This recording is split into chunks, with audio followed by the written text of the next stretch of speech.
It's a difficult question because it's so long ago, it's really hard to remember. Other than the fact that it set me up, I think, for a fairly sound basis for working as a doctor with some fairly high expectations.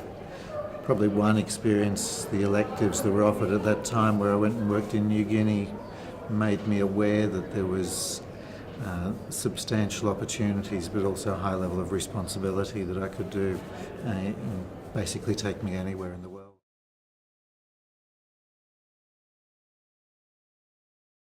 Key memories are some of the friends that I made that have become long-term colleagues that I still work with or still interact with in all sorts of different specialties, but in particular some in the general practice area that do interesting and different work in different parts of general practice.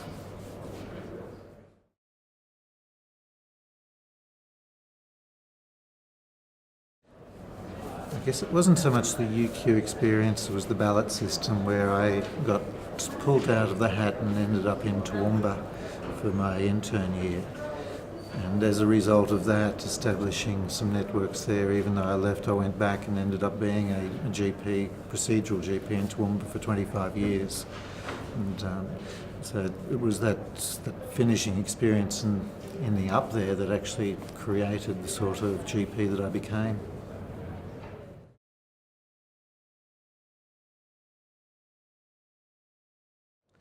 There's been a few.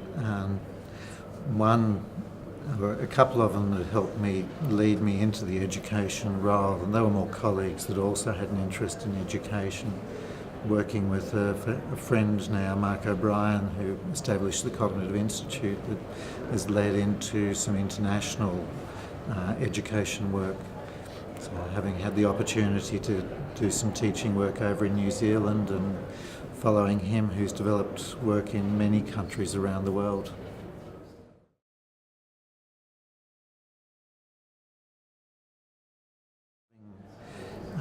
Being a procedural GP doing obstetrics for a number of years in Toowoomba, having established 2 practices that maintained longitudinal continuity of care for patients over 25 years, looking after children that I'd delivered as they were having their children 20 years later,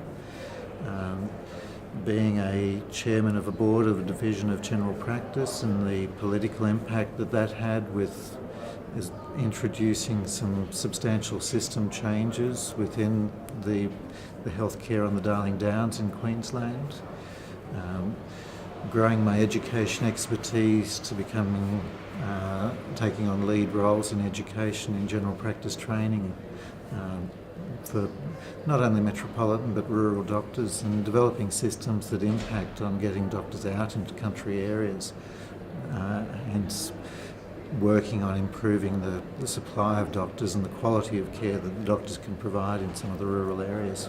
They're just a few. Great.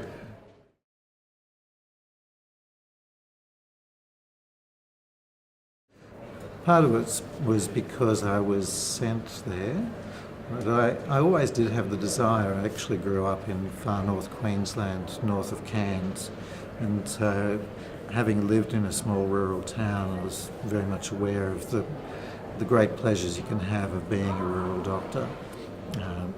How much less stressful it was than living in some of the city areas. I live there now in a city, but that's out of necessity to support doctors in rural areas.